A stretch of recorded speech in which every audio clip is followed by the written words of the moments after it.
When you picture someone walking out of prison, the first image is always joy, pure relief.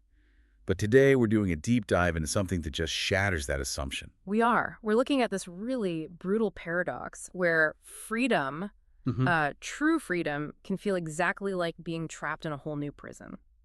And to really get at the heart of that, we're using a classic example, the character Brooks from Shawshank.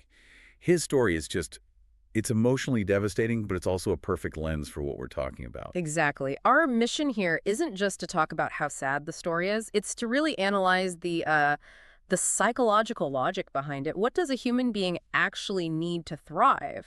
Because it's clearly more than just not being behind bars. Right. So we've looked at the material on institutional adaptation, identity, all of it. We're really trying to get into the why. How does a system, a rigid system, completely hollow out a person's identity to the point that the outside world is unlivable? And to do that, you have to start right at that moment, the moment he walks out the gate. The sources all focus on his body language because his body is what's already telling a completely different story. Okay, so let's unpack that.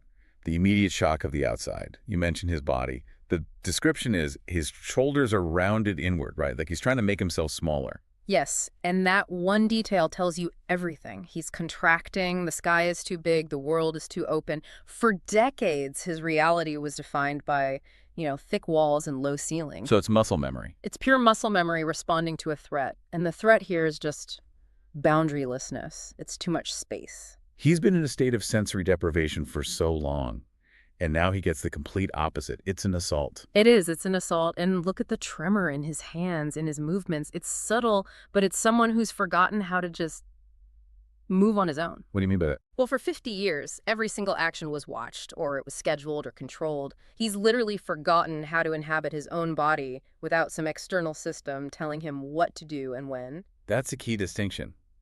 So his movement isn't driven by, say, curiosity about this new world. No, not at all. It's driven by fear. He's not moving toward anything. He's retreating from everything. And the sensory overload you mentioned just makes it all worse. The speed of the cars, people talking so fast. The colors, everything's too bright. All of it is this constant hammering reminder that the world didn't stop for him. It moved on, it evolved, and he was frozen in time. It's a disconnect from the flow of time itself. Inside, time was predictable. Yeah. A metronome. Meals, work, lockdown. Precisely. Out here, time is aggressive, it's chaotic, and that pace is just a brutal reminder of what sociologists call institutional neurosis. Institutional neurosis. That sounds clinical.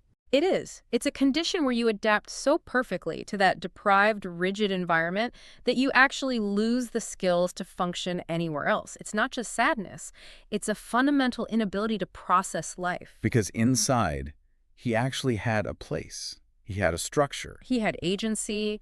It was constrained, sure, but he was the librarian. He had a purpose. He was respected. He belonged. He belonged.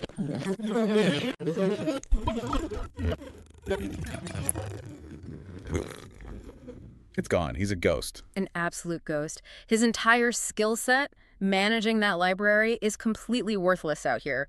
Inside, he was Brooks, the librarian, an essential part of the system. Outside. Just an old man. Invisible. And that detail in the sources about him bagging groceries, that's just heartbreaking. Because his hands are shaking, but it's not because the work is hard. No. It's because of the complete absence of structure around that simple task, the terror of it. It's the choices. It's the choices. For 50 years, he didn't have to make any real choices. His food was given to him. His schedule was stamped for him. It's a kind of learned helplessness. So bagging groceries, Yes. something that for you and me is just automatic. For him, it's this minefield of micro decisions, paper or plastic. Yeah. How do you group the items? Am I going too slow? It's overwhelming. And what he misses, what he craves, is that deep comfort of the old routine. Counting books, stamping dates, the sound of the doors locking at night. Those sounds weren't confinement to him. They were comfort. They were certainty. They were the soundtrack that confirmed the world was still ordered and made sense. Inside, even the bad stuff was predictable. Outside is just existential chaos. Which leads to that horrible irony that Brooks was, in a very real sense, more alive inside the walls. Absolutely. He was an active agent fulfilling a role. He mattered in there. Outside, he's inert. He's a gear that's been taken out of the only machine it knows. And this just forces you to ask that huge philosophical question, doesn't it? What is freedom, really? I mean, we're taught it's the highest good. He was legally free. The state gave him his freedom. So why did it destroy him? Because freedom isn't just the absence of walls, it has to be the presence of something else. Meaning, Meaning belonging, a sense of purpose. He had the liberty to go anywhere, but he had zero psychological freedom to find a place where he actually fit. He was just adrift. so all those choices he had were meaningless because they weren't connected to the person he had become. Exactly. Yeah. His identity was fused with the institution, and when you remove the institution, the self just disintegrates. This is why his final act isn't just about being lonely, it's an ontological crisis, a crisis of being itself. A crisis of being. Yeah. Wow. Okay, so that brings us to the end. The inscription on the beam. Brooks was here. That phrase is, it's everything. It's a final, desperate attempt to prove he existed. Because the world had made him invisible. Completely. So by carving his name into that beam, it's not just a note, it's a physical act, it's proof. I occupied space, I was real. He needed to leave a mark on a world that refused to even see him. And he carves it into the structure of the room, into a wall, essentially. Even in his last moments, he needed a physical boundary to feel real. That's the tragic full circle of it. The walls of Shawshank didn't just confine him, they were the scaffolding of his entire self. They defined him. And without that definition, he just faded. The ultimate takeaway here, then, is pretty clear.